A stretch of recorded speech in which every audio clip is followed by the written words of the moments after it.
თქვენი შესაძლებლობების სახელოსნო ამ სლოგანით პოზიციონირდა ბაზარზე აკადემია სახელოსნო 42 ეს არის თეატრის სახელოსნო 42-ის სივრცეში შექმნილი ახალი საგანმანათლებლო პლატფორმა, რომელიც ცოდნას შემოქმედებასა და პრაქტიკულ გამოცდილებას აერთიანებს. ინიციატივა მსახიობ მანანა კაზაკოვას ეკუთვნის და მასთან ერთად პროექტში სხვადასხვა სფეროს პროფესიონალი მენტორი არის ჩართული. აკადემიის პროგრამები მოიცავს როგორც მეტყველებისა და საჯარო გამოსვლების უნარების განვითარებას, ასევე სცენაზე პირველი ნაბიჯების გადადგმას, ბავშვობის ოცნების ახდენას, მათ შორის თანამედროვე ვიდეო კონტენტის შექმნას ციფრულ მედიაში, პრაქტიკული გამოცდილების მიღებას და ასევე ბავშვებისთვის შემოქმედებით პროექტს წიგნიდან სცენამდე. მოკლედ რომ ვთქვათ, აკადემია სახელოსნო 42 ადამიანებს თავაზობს შესაძლებლობას როგორც პიროვნული, ისე პროფესიული რეალიზაციის ახალი გზების საპოვნელად. კიდევ უფრო ვრცლად და დეტალურად საქმიან ამბებს აკადემია სახელოსნო 42-ის შესახებ მისი დამფუძნებელი მანანა კაზაკოვა გაგუზიარებს, რომელიც გვერდდება ახლა საქმიანი ამბებით პირდაპირ ეთერში. ძალიან დიდი მადლობა ქალბატონო მანანა თქვენი დროისთვის, სტუმრობისთვის ჩვენთან თან ძალიან საინტერესო ამბით, რომელიც ყველა კარგად გიცნობთ როგორც მსახიობს, მაგრამ ამასობაში ყოფილხართ რაღაცა ბიზნეს ხედვის, სტრატეგიების და ჩვენიანი, ასე ვთქვათ, BMG-ისთვის ძალიან ახლობელი აი ამ თვალსაზრისით. მინდა რომ დავიწყოთ პირველ რიგში ბაზარზე შემოხვედით ერთ-ერთი პირველი, ხო, შეგვიძლია ვთქვათ, რომელმაც აი ეს ყველაფერი ერთმანეთს დაუკავშირა და ასინქრონა და შემოგთავაზა უკვე ასეთი ფორმით და მასშტაბით. საიდან გაჩნდა ეს იდეა? რა უძღოდა წინ? ბაზარი მიმოიკვლიეთ, მოთხოვნა მიწოდებით ასე უპასუხეთ თუ როგორი იყო საფუძველი და როგორ დააშენეთ შემდეგ ეს ყველაფერი ამაზე?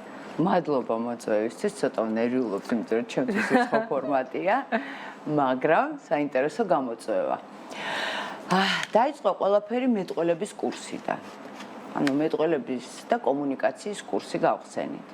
და კვლევა, ასე ვთქვათ, მქონდა იცით როგორი, ვფიქრობდი, რომ ორი თვე არ არის საკმარისი, რომ ადამიანმა რაღაცა გამოასწოროს, ასე ვთქვათ, ან ახალი უნარჩვევა შეიძინოს მეტყველებაში, როდესაც პირობითად 40 წელი აი ესე იმეტყველა, როგორც იმეტყველა, ან ამ ლოგიკით აწყობდა მეტყველებას და მასში არსებულ სტრატეგიებს. ამიტომ ვფიქრობდი, რომ აი რა უნდა მოხდეს და ჩვენ ყველაზე რთული შესაძენია, ასე ვთქვათ, წავიკითხე სტატისტიკა, რომ აი მაგალითად 21 დღე უნდა ღვედი შეიკრა, რომ მე ის გახდეს ჩვევა. ანუ ყველაფერი ყველანაირი, თუმცა მაგალითად ჩინელები და იაპონელებთან იქ 3000 ჯერ უნდა გაიმეორო. ანუ ყველაფერი არის, ნუ აი თითქოს კი შეიძლება ნამდვილად ამის სწავლა, მაგრამ ძალიან რთულია. განსაკუთრებით, როდესაც საჯარო გამოსვლების დროს ადამიანი ღელავს, იქ კიდე სხვა პროცესები ირთვება. გესმით, აი იწყებს, ვთქვათ, უკანკალებს ხმა, ოფლიანდება, ან წითლდება, ან ფითრდება და რაც მთავარია, სათქმელი ავიწყდება. და აი ამის, ესე იგი, ორ თვეში სწავლება, ფიქრობდი, აი რითი რა უნდა მოვიფიქრო და მოვიფიქრე მინი სპექტაკლები. მინი სპექტაკლები მათზე მორგებული, ამ ადამიანებს საერთოდ არასდროს ამ კატეგორიას, ვინც მოდის მეტყველების კურსზე, თითქმის არავის არ ნდომებია მსახიობობა, უბრალოდ გაჩნდა მოთხოვნილება იმისი, რომ საჯაროდ წარადგინონ თავიანთი პროფესიონალიზმი, ცოდნა და ასე შემდეგ, მაგრამ არ აქვთ ეს კარგად უნარჩვევები, მოდით ესე ვთქვათ, ან რაღაცა აღელვებთ და ანერვიულებთ ეს ამბავი. და საბოლოო ჯამში ვერ გამოხატავენ თავის თავს ისე, როგორც უნდა გამოხატონ და რაღაცა რესურსიც იკარგება ამ შემთხვევაში ადამიანის. რამდენად სწავლებადია? პრინციპში ეს კურსი უკვე რამდენი თვეა, რაც ჩაშობილია? ჩვენთან თეატრი უკვე 1 წელია. ხო, აი რა გაჩვენათ ამ ერთმა წელმა? რამდენად გაამართლა კონკრეტულად ამ მიმართულებით, რომ შევაჯამოთ შედეგები? სწორედ ამან გაამართლა მინი სპექტაკლებმა. იმიტომ რომ ამ სპექტაკლების შემდეგ მათთვის სამსახურში რაღაცა მცირე ჯგუფთან რაღაცა კრება პირობითად გახდა არაფერი. თვითონაც მეუბნებიან, რომ ჩვენ ისეთი ადრენალინთან შერკინება გამოვიარეთ სცენაზე გასვლა, თუნდაც მაყურებლის ახლობლების წინაშე და ეს ისეთი ნერვიულობა იყო და ჩვენ ისე გადავლახეთ ეს და მოგვიწია ხო ხმის ამოღება, მკაფიოდ საუბარი. ანუ აი ის რაც ჩვენ ვისწავლეთ 2 თვის განმავლობაში, ანუ ეს გადაიზარდა სპექტაკლში და აი ეს იყო შედეგი.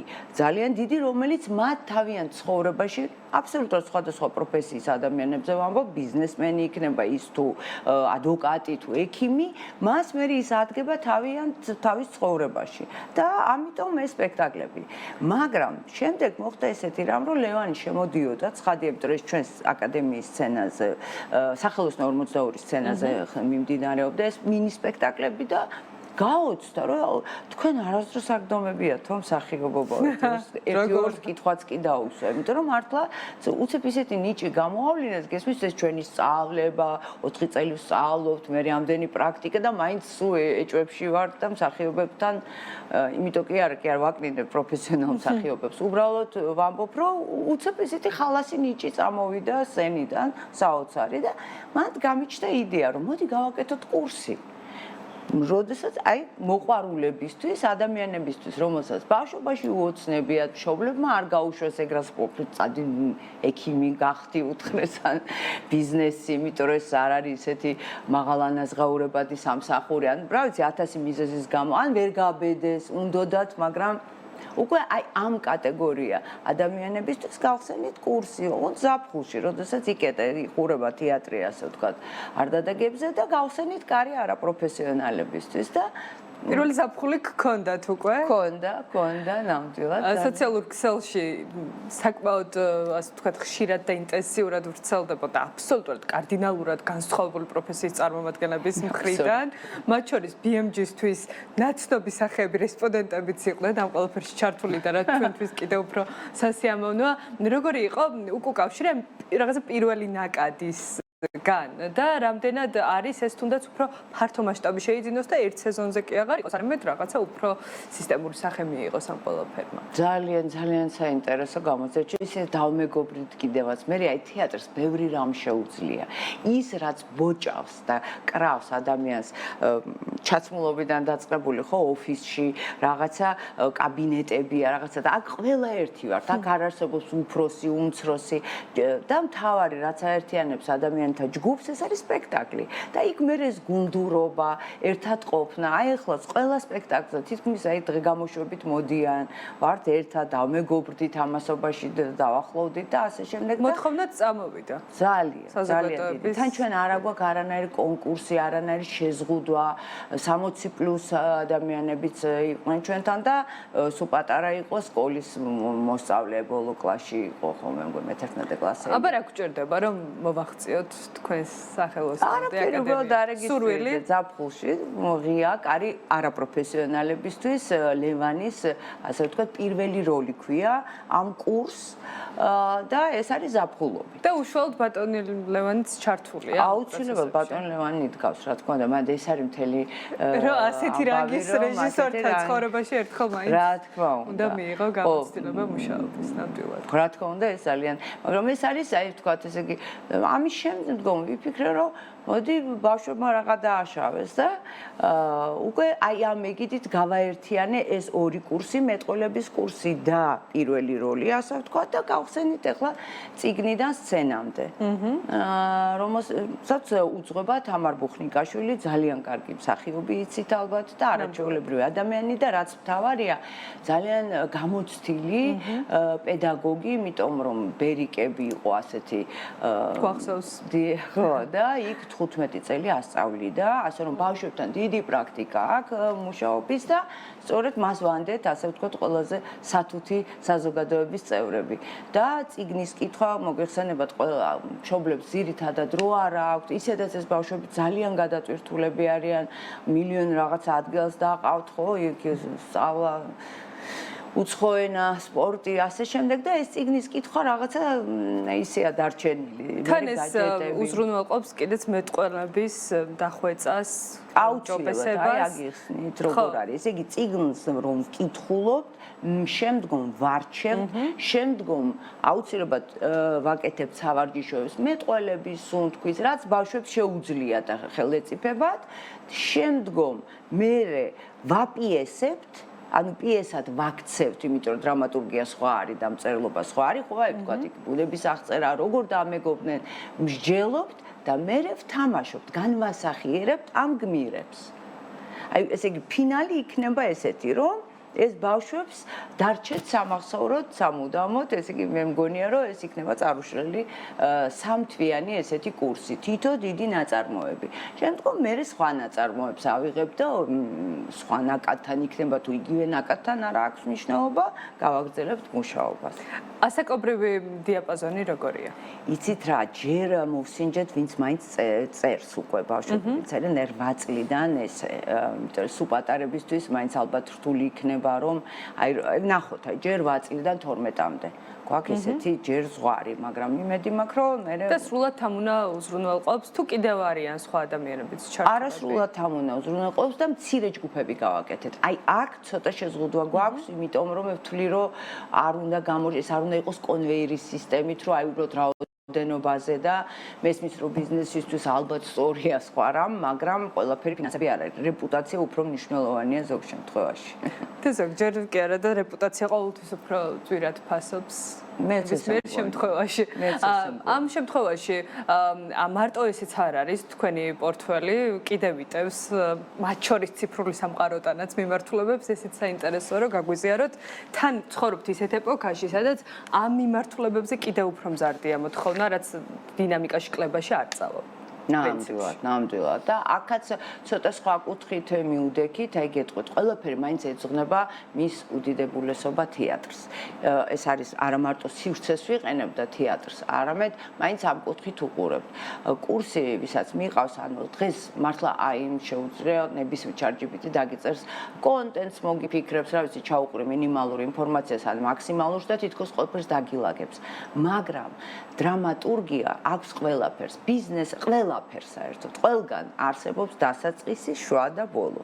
ეს არის აი ესეთი ყველაზე პრიმიტიულ დონეზე გიხსნით, რაც არის, ვთქვათ, სათავე დრამატურგიისა. თეატრცოდნეს თამუნა ლალიაშვილს მიყავს ეს კურსი. სწორედ იმიტომ, რომ ის ინდივიდუალიზმი ვიპოვოთ, კონტენტი, ასე ვთქვათ, რომელსაც ვეძახით, რომელიც უფრო მგრძნობიარეა, ვიდრე ChatGPT-ის მოფიქრებული, ან ვიღაცა მშრალად დალაგებული რაღაცა კონტენტი. გესმით, რომ იქედან გამომდინარე, თქვენ რა გსურთ, თქვენ რა გინდათ, რომ მოახსენოთ მსმენელს, მაყურებელს, ხო? აი თქვენი, ვთქვათ, ბიზნესის შესახებ იქნება თუ რაღაცა, ხო, ბიზნესის შესახებ მოდით ყველაფერს ერთი დიდი სიტყვით დავარქვათ, ხო? ჩვენ ყველა რაღაცას ვყიდით, შეიძლება უხეში ნათქვამია, მაგრამ გამოცდილებას, ცოდნას, თუნდაც ასე, ხო?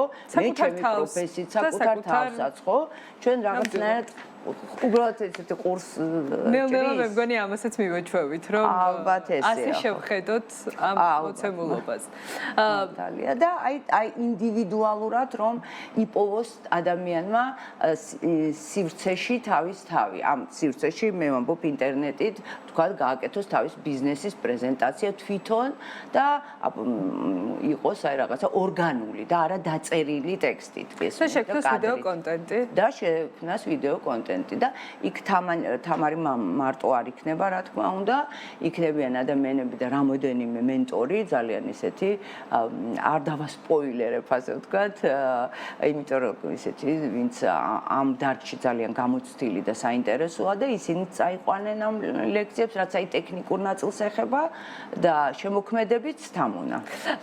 აი რა არის ის უნიკალური ნიშა ხელწერა, რითაც აპირებთ რომ კონკურენტული უპირატესობა მოიპოვოთ, იმიტომ რომ აი ციფრული მიმართულებით საკმაოდ გაჯერდა თითქოს ბაზარი, თითქოს ბევრი კურსი ჩაეშვა, ბევრი პლატფორმა შეიქმნა ამისთვის. რა იქნება თქვენი, ასე ვთქვათ, ის განმასხვავებელი ნიშანი სხვებისგან?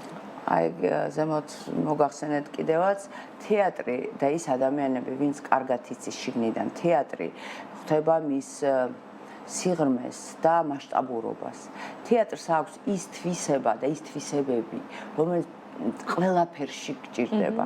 პირველ რიგში ძალიან ხშირად თუ დაკვირვები ხართ ალბათ კი პოლიტიკოსები განსაკუთრებით იყენებენ კნინობით ფორმაში, რა თეატრი რა სპექტაკლი მოგვიწყეთ აქ და რაღაცა სულ რაღაცას ყოველთვის ყოველჯერზე გული მტკივა და ბრაზობ ცოტა არ იყოს ნაკლებ უვიცობაზე პირდაპირ ვიტყვი, იმიტომ რომ თეატრი არ არის ტყილზე.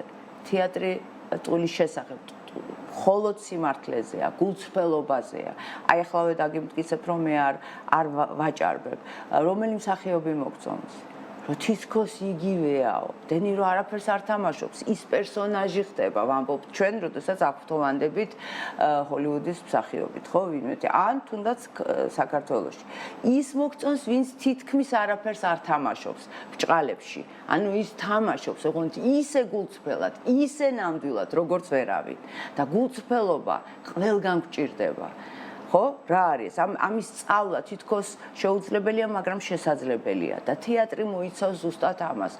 აქ არის ფსიქოლოგიაც, აქ არის ბუნება ადამიანის, იმის შერწყმა, მეტყველებაც, მოქმედებაც და აი ეს ყველაფერი, ფსიქოლოგობაც, ანუ ფსიქოლოგია ადამიანის თეატრი არის შემეცნება ადამიანების, ხო, ჩვენ შევიცნობთ, როგორ ვირგებთ როლს, ხო? ანუ როგორ შედიხარ როლში, ეს კარი არ არსებობს, ეს არის აქ, ეს კარი, ხო, თავში. ანუ მე ვიგებ ფსიქოლოგიას ადამიანის, მე ვიგებ მას რა უნდა, მე ვირგებ ჩემთვის და მე ამ წავდგები თქვენს წინაშე. ანუ ეს არის პროცესი, რომელიც ძალიან ბევრ რაღაცას მოიცავს და როლები ბევრია, დრამატურგია და ჩვენ უკან გვიდგანან შექსპირი, ჩეხოვი და ასე შემდეგ და ასე შემდეგ, ჩვენზე ბევრად თქვენი ხალხი. გეგმები რა არის? ეხა ეს დაგვიტოვეთ, ანონსად 2 წუთი გვაქვს დარჩენილი და აუცილებლად მინდა რომ რაღაცა წელი როგორ გაქვთ გაწერილი უახლოესი. კიდე გვაქვს აი ახლა რამოდენიმე კურსი ვემზადებით ამატებთ და ვამატებ და მინდა რომ აკადემია სახელოსნო 42 ჯერ პატარაა და გამომწერიც კი ცოტა ყავს, სულ რაღაც 600 მეგობარი ყავს, მაგრამ იმედია რომ ჩვენ გავიზდებით და ნელ-ნელა ყველაფერი სოფელიც აშენდება. მით უმეტესად თეატრის სახელოსნო გიმაგრებთ რა თქმა უნდა და სცენა და ბატონი ლევანი და ამ ხრივაც როგორი სეზონი როგორ გახსნით, ესეც მინდა რომ ვერ გაგიშვებთ ისე. აუცილებლად ერთ ჩანართს გავაკეთებ და რაც თავარია სულ გოგოები ვართ. კალური ძალა. ნამდვილად, ხო, აი ესეთი ახალგაზრდები გვყავს, ვინც ამ PR-ს ასე ვთქვათ და ყველაფერს აგვარებს, გვანცა, მარიამი, ნინი, მოკლედ სულ პატარა გოგოები და მე ისე მიხარი ახალგაზრდებში მუშაობა, აი ძალიან. წარმატება თქვენ. მადლობა. თელ თქვენს გუნდს ორივე მიმართულებით თეატრის სახელოსნო 42, რომელიც აი მახსოვს ჯერ კიდე ახალ ნაბიჯებს რო დგამდა, იკა მაზმიშვილი იყო ჩვენი სტუმარი და აი იქიდან მახსოვს, ასე ვთქვათ, რაღაცა თითქოს დაბადება, განვითარება ამ თეატრის, რომელსაც ძალიან გულშემატკივრობთ ამ ქვეყნის ერთ-ერთ საუკეთესო რეჟისორთან ერთად და თქვენ აკადემიის ფარგლებში კიდევ და კიდევ ძალიან დიდი წარმატება, განვითარება და ბევრი კურსი და ბევრი აქტიური სტუდენტი თქვენს ანგარიშზე. მადლობა მანანა კაზაკოვა აკადემია სახელოსნო 42-ის დამფუძნებელი იყო ჩვენი გადაცემის სტუმარი.